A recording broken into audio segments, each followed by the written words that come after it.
Hey everyone, it's me Brian here, ASK MandRproductions, and welcome to ASK MandRproductions episode number 36. This is the series where I answer your questions about LEGO or anything about my channel or me. You can ask me anything. Leave in the comment section down below, and there's a chance it'll get answered on next week's episode. If you guys enjoyed the video, of course leave a like, and side note, I am moving these to Thursdays throughout the summer. I think I'm going to move them to Thursdays, so starting with this episode number 36, they're going to be on Thursday instead of Tuesday, so hopefully that works better for some people. I did a poll on Instagram. It was like 55-45 in favor of moving it to Thursday from Tuesday, so I'm going to go ahead and do that and see how it works. If it doesn't work, we'll go back to Tuesday. But anyway, let's go ahead and hop right into the first question. This one comes from Future, and he says, how do you know an item on eBay is a scam? Essentially, you're going to want to look for things that might be too good to be true if you don't want to get scammed. If it's something like a UCS Death Star for $100, it's probably a scam. If you want to take a chance on it, you always can, because PayPal does have buyer protection, and PayPal and eBay will help you out if it does end up being a scam. They protect buyers very well, so you really don't have much to worry about as far as getting scammed on eBay. So if you're on eBay and you think something is a scam, be careful, do a little research on the product, make sure they're using their own pictures, check their recent feedback, make sure they have a good amount of feedback. I'd say as long as they have like 50 feedback, they're probably legit as a seller, I would say. So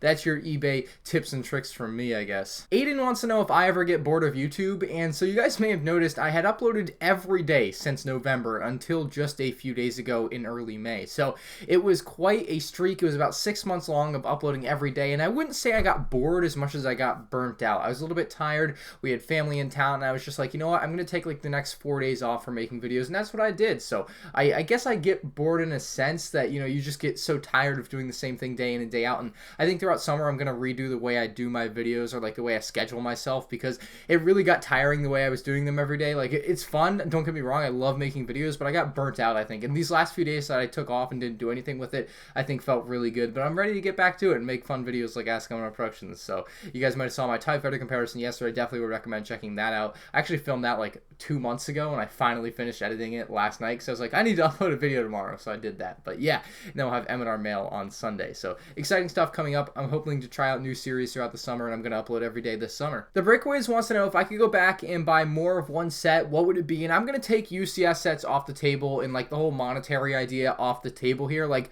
I'm not going back to buy these sets to resell in the future. That's not going to be the point of this question. The point of this question is, what would I personally want to have like more multiples of in my collection? I think I would go back and get like 2 more Republic dropship with ATOTs from 2009. I think that would have been great to have in my clone army in the early 2010s. I think that would have been something huge where people are like, oh my god, you have 3 Republic dropship with ATOTs. Like, it's, don't get me wrong, it would still be cool to have today, but it would have been way cooler 5 years ago to have that. Of course, clone armies are kind of not the thing anymore. I mean, they're still super popular. I'm sure if I made a video, people would love it. Maybe I should make one this summer, but it's not as popular as it once was. Clone armies are literally basically what my YouTube channel and quite a few other people's YouTube channels started out as. So that's what really got a lot of people into it. And of course, it's molded into a lot of different things now, but that was kind of part of the beginning of the LEGO YouTube community. Sports Kid gets comment of the week this week, and his comment is, how many pizzas should we order? And the answer to that is order 66. Just like Emperor Palpatine exclaims, execute order 66. I like your comment, bro. Probably butchered that, but he wants to know what I think of the new Statue of Liberty set.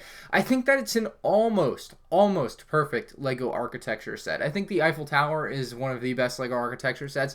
I think the Statue of Liberty had that opportunity to take that throne from it, in my opinion, as the best LEGO architecture set. But the face on the new Statue of Liberty just isn't working for me. They used the Nexonite shield piece, and it really looks rough in my opinion. I don't like it that much. I think they could have used something else or made a custom mold or something. I have no idea. They could have maybe put a print on it. Probably would have looked bad with a print. In my opinion, that's the one area where this new Statue of Liberty set looks bad. Don't get me wrong, I think I'm still going to end up buying it. I actually do like the look of the rest of it. It's just that the face is just so, it's such an important part of it, and it looks so slightly wrong to me that it throws the whole thing off. But I think maybe someone might come up with a good mod for it, and maybe I could do that myself. That might be an interesting route to go as far as trying to make it look a little bit better. But as far as it is in its original retail state, the face of the Statue of Liberty just doesn't work for me. Other than that, I think it's a great model. Elm Trading wants to know if I think Star Wars Duplo sets would work, and if they did, would I buy them? So if LEGO made Star Wars Duplo sets, I don't think I would buy them. I just don't find myself to be part of that target audience at all. Duplo has never really appealed to me, obviously, because I'm older older, so I don't think that Duplo Star Wars is something that's going to happen. It would have happened already. It's been 20 years of LEGO Star Wars. They would have done it. However, I think it's possible, maybe, we could get LEGO Star Wars Juniors, and I've given this some thought. Like, I think if they made LEGO Star Wars Junior sets, I would get them. They'd be simpler, dumbed down LEGO Star Wars sets, but I think they could still go for it. I would be interested to see what kind of designs they came up with for LEGO Star Wars Junior sets. I'd be even interested to see if they had done prototyping for it, because I don't know why they haven't done it. But I think they would go with very iconic ships and sets and battle scenes for LEGO Star Wars Juniors if they did that, such as maybe the X-Wing, the Millennium Falcon, just very simple and dumbed down versions of those ships. And maybe that's why they haven't done it, because they don't want to kind of wash out a product line like that. They don't want to dumb down Star Wars. I think they've done such a great job with all these Star Wars models that they don't want to put out a lower quality product to appeal to younger kids when the bigger sets or the more complex sets are selling just fine to younger kids already. ASAP Animation wants to know what my dream job is, and that's certainly YouTube. I think YouTube is a awesome job, if you will. Obviously, it's not the most secure thing, but if you could turn it into something that's making tons and tons of money monthly, then it would totally be worth it. Right now, that's not really a genuine option for me, but it's like looking more and more possible. Maybe one day in the next 4 or 5 years I can make it a real full-time job, but right now it's just an awesome hobby type thing, I guess, that I do as like my job while I'm going to school. GeoBob wants to know if I can make another LEGO community funny montage. I'm actually working on a montage of sorts. It's not quite a comedy montage as much as just kind of a, hey, this is the LEGO community on YouTube, it's pretty cool, this is it. Like, I'll give you a little preview right now. Oh my gosh!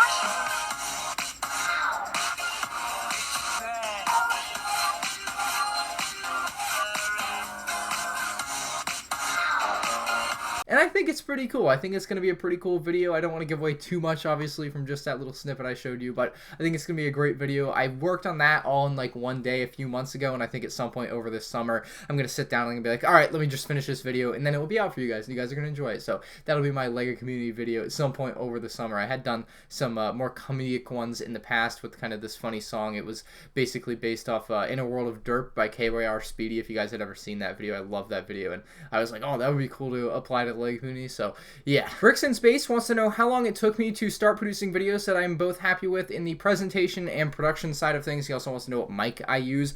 Well, typically I use my iPhone 7 to make videos. Like if it's a review video or anything, I'm using my iPhone 7, so it's just a built-in mic. If it's ASK MandRproductions, I use a Blue Snowball. It's like a $40 mic at Best Buy or Walmart or whatever. So I would like to upgrade that, but it's not really a big deal. As far as mic on the other videos, it's just the iPhone. So pretty straightforward. Anything that's pre-recorded like this or like a picture type video, we're using the Blue Snowball. Anything else, the iPhone 7 mic. I do a little post-editing with that to make it sound a little bit better than I think it already does. As far as how long it took me to be happy with the production of my videos, like I think I'm pretty happy with this ASK MandRproductions series. It took me about 10 episodes of this to realize what it was. Like I was trying out different things. I didn't really like it at the beginning. Like the thumbnails were weird, and then I kind of figured it out. Like we're kind of in a groove now. I like it. I like to get some new ideas for like how to spice up the series. Like I think I could like add in like challenges in like the middle of episodes. I don't know. Like I could do different things with this to make it a little bit more interesting for sure. But I think I found a way that I liked it, and now it's kind of needs to be spiced up again after 35 episodes or whatever. But as far as my other videos, I don't think I'm happy with them. Like I still find myself with lighting in a lot of videos really tough for me. Like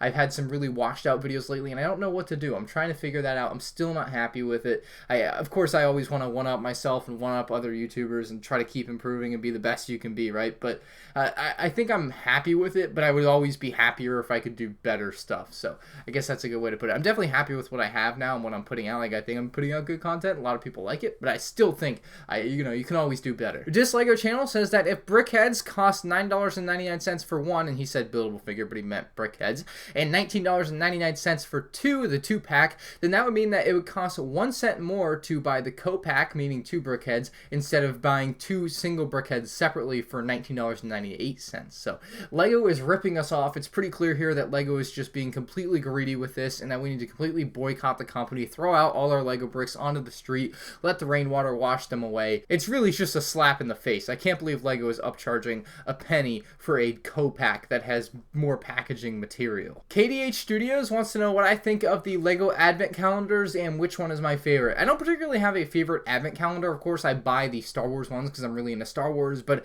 I find that advent calendars are something that are more of a novelty and not really something for collectors and people like me, or maybe even you, that like to just kind of have all this stuff, because the mini models that come in the advent calendars do not go on my shelf. They end up in a bag just like this. These have been in this bag since I opened this in December and haven't moved. So that's what happens to the advent calendar builds for me. As far as the minifigures in them, most of the minifigures I already have from other sets, and then you get maybe the one exclusive minifigure. So it's really not even that worth it to me. I find that if it's a tradition for maybe you or your family, then it's more interesting. But for me, I don't really care that much about them. I really just buy them so I can do the review, check out kind of the smaller mini models, and then they end up in a bag forever. Danny wants to know if Han Solo or Luke's Landspeeder is better, and I would go with Han Solo's Landspeeder. I'm actually going to be doing a full-fledged comparison video on the two most recent versions of these sets. Of course, Han Solo's Landspeeder only has one version, but also the 2017 version of the Luke's Landspeeder. I think those will be interesting to compare. I think it is a fun comparison to make. I really like the new Han Solo's Landspeeder and would recommend that one over the Luke's Landspeeder, though. Bricks for Days wants to know, why are polybags named polybags? So I had always kind of assumed this, but I did look it up for this question. The idea is that poly basically stands for the type of plastic that it's using in the bag. It's a poly bag, if you will, instead of like a normal plastic bag or a paper bag. You know, it's a poly bag. That's literally what it is. It's actually a pretty common term with other products other than just Lego. They don't really call them poly bags like in food and whatnot.